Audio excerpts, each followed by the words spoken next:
कधीकधी दिवसाची सुरुवात एका छोट्याशा ज्योतीत दडलेली असते.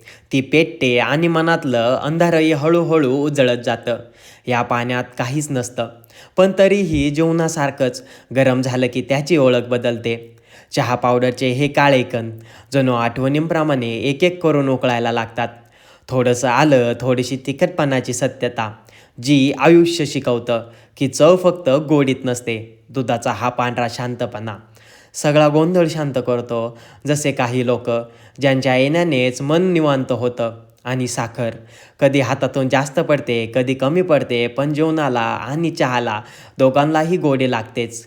ही उकळी राग नाही, संघर्ष नाही, ही ताकद आहे स्वतःची चव तयार करण्याची. कप भरतो म्हणजे फक्त चहा नाही, क्षणही ओतले जातात.